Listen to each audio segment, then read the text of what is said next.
Votre invitée Sonia Mabrouk, Valérie Pécresse, présidente de la région Île-de-France. Bonjour Valérie Pécresse. Bonjour. 4 jours après l'attaque à la préfecture de police de Paris, les révélations sur le profil radicalisé et sur la nature islamiste de cette attaque suscitent interrogations et polémiques. On va parler des responsabilités, mais au-delà, est-ce que dans notre pays, il y a une forme de déni à différents niveaux, d'aveuglement coupable face à cette menace? Alors d'abord, je voudrais dire toute ma sympathie et ma compassion à tous les policiers de France et à leurs familles, parce que je sais qu'ils ont été très douloureusement frappés au cœur avec cet attentat. Et j'ai vécu, il y a quelques années, l'assassinat barbare de Magnanville, où des policiers avaient été attaqués chez eux.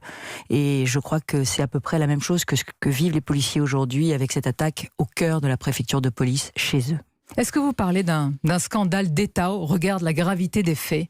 Ce qui est certain, c'est qu'il y a eu des défaillances absolument intolérables dans toute une chaîne de prise de décision. Et ces défaillances, une enquête va les mettre à jour. Moi, je souhaite que cette enquête se poursuive. Je crois que les Français ont le droit à toute la vérité. Et que par ailleurs, il faut prendre des mesures pour que tout cela ne se reproduise pas.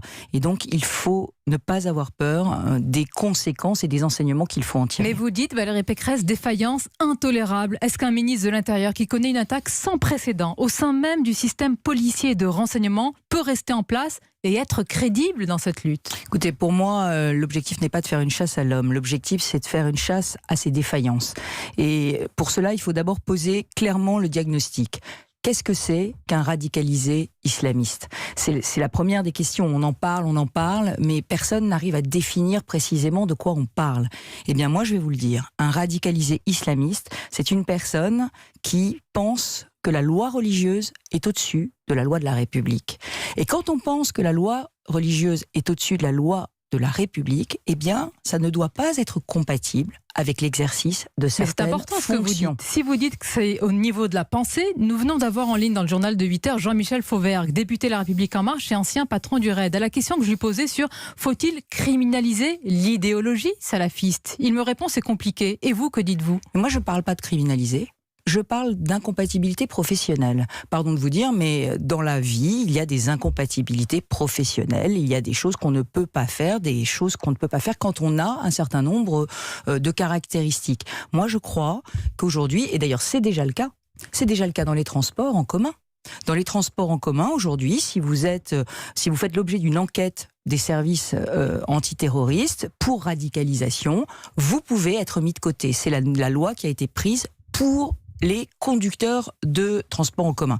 Mais moi qui travaille évidemment en tant que présidente de région beaucoup avec tous les professionnels des transports, ils souhaitent que cette loi puisse être étendue et que les sanctions puissent être, plus fortes. Exemple, c'est le rapport Diard. C'est le rapport qu'a fait Éric Diard, le député des Bouches-du-Rhône, sur la radicalisation dans les services publics. Justement, pardonnez-moi Valérie Pécresse, dans ce rapport parlementaire, les députés Diard et Pouya évoquent, je cite, notamment dans les transports, et notamment dans les transports en Île-de-France, que vous connaissez bien, un communautarisme rampant et un prosélytisme religieux avec des cas et des cas et des cas de profils radicalisés. Ils sont encore dans les transports, ils conduisent nos bus. Alors, ce qui est vrai, c'est que la RATP a dû faire face à cette radicalisation de son personnel et a pris des mesures. Aujourd'hui, à la RATP ou à la SNCF, on peut, parce qu'il y a une loi spécifique, on peut mettre de côté. Qu'est-ce que ça veut dire mettre de côté? Ça veut dire enlever d'une fonction de conducteur de bus, par exemple, ou d'enlever d'une fonction de conducteur de métro. Mais ce que dit le rapport Diard, c'est qu'il faut aller plus loin. Il faut que ce soit un motif de licenciement possible et que le licenciement ne soit pas annulé par le juge. Moi, ce que je veux dire, c'est que très clairement, quand j'ai travaillé avec les entreprises de transport, elles ont demandé qu'on aille beaucoup plus loin. Parce que celui qui maintient le bus, celui qui est sous-traitant du bus, etc. Donc la vérité, c'est qu'il faut aller dans toutes les fonctions de service public, la santé, mais l'éducation. Pourquoi ce n'est pas déjà fait? Où est-ce que ça bloque, Valérie Pécresse? C'est pour ça, c'est ma première question. Est-ce qu'il y a une forme d'aveuglement, une peur pour ne pas être taxé peut-être d'islamophobie pour certains? Le problème, c'est la caractérisation de l'incompatibilité. Moi, je crois que si on est inscrit dans le fichier de radicalisation, qu'on fait l'objet d'une surveillance par les services antiterroristes, alors votre employeur doit pouvoir demander au SNEAS, le SNEAS c'est une autorité administrative qui est auprès de la Direction Générale de la Police Nationale, une enquête. Et cette enquête, si cette enquête avère les faits, mais vous savez, la radicalisation, ça se prouve par la fréquentation d'une mosquée salafiste, ça se prouve par un certain nombre de comportements, refuser de serrer la main à une femme. Nous, à la région Île-de-France, nous avons eu en période d'essai une personne, un agent qui refusait d'avoir une chef femme. Qui refusait les ordres d'une femme. Et alors, que s'est-il passé ? Eh bien, on s'est séparé de lui à l'issue de la période d'essai. Donc ce matin, vous nous dites qu'il faut, au moindre signe de radicalisation, tout simplement, c'est un motif de licenciement dans tous ces secteurs. Moi, ce que je crois, c'est qu'il faut édicter des incompatibilités professionnelles et que dans tous les services publics de santé, les services publics éducatifs, les services publics, évidemment, de sécurité, la police, les établissements pénitentiaires, mais aussi dans les collectivités locales, il faut pouvoir engager des procédures de licenciement si les personnes ont des comportements contraires aux lois et aux valeurs de la République. On peut également étendre cela au point de vue électoral. Il y a des listes aujourd'hui communautaires qui se multiplient, qui sont candidats au municipal au vu et au su de tout le monde. Qu'en pensez-vous ? Alors, moi je ne sais pas définir ce que c'est qu'une liste communautaire. Mais... Qui se revendique d'une religion. Alors, si c'est ça, évidemment, ça n'est pas acceptable. Mais je crois que plus fondamentalement, nous aurons des infiltrations par des personnes radicalisées sur des listes et peut-être même l'élection de maires qui se revendiquent de convictions salafistes et qui pensent que la loi religieuse est au-dessus de la loi de la République. Vous avez des exemples ?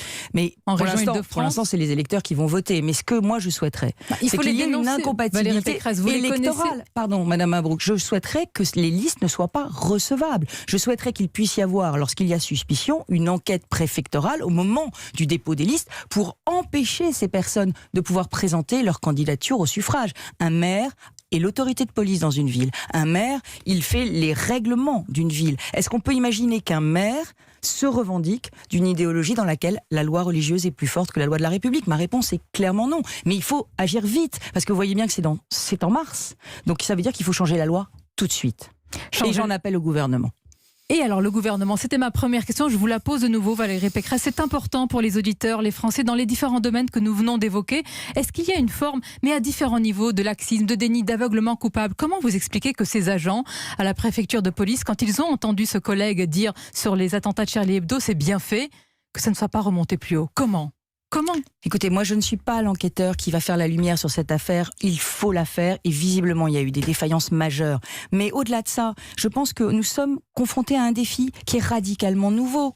Et cette radicalisation islamiste nous défie, nous provoque. Et c'est très facile pour une Marine Le Pen de venir et de dire on arrête tout. Nous, il va falloir trouver, parce que nous sommes des partis de gouvernement... N'a-t-elle pas fait le bon diagnostic, Marine Le Pen ? Mais non, mais il va falloir, parce que nous sommes des partis de gouvernement, trouver la solution juridique qui nous permette, sans porter atteinte aux droits de l'homme et aux libertés qui nous sont chères, de régler ce problème et de le combattre pied à pied, parce que lui nous combat, lui veut nous déstabiliser, lui veut porter atteinte à nos institutions. Beaucoup de propositions, et pour conclure, Valérie Pécresse, Christophe Castaner, vous ne faites pas de chasse, j'allais dire, à l'homme, malgré tout. Il est en charge de la sécurité des Français. Il est encore crédible, ce ministre de l'Intérieur ? Moi, je crois que de toutes les façons, le gouvernement doit monter aux premières lignes, le président de la République et le Premier ministre, pour nous dire comment ils vont concrètement empêcher que cela se reproduise. Ce n'est pas donc encore fait pour vous ? Bien sûr que non, on en est loin. Et il n'y a pas que la police qui est concernée, il y a évidemment tous les services publics, mais aussi un certain nombre d'entreprises stratégiques. Et aussi les candidats au municipal, vous l'avez dit. Merci. Et évidemment les autorités politiques. Merci Valérie Pécresse, présidente de la région Île-de-France, d'avoir été notre invitée ce matin sur Europe 1. Merci.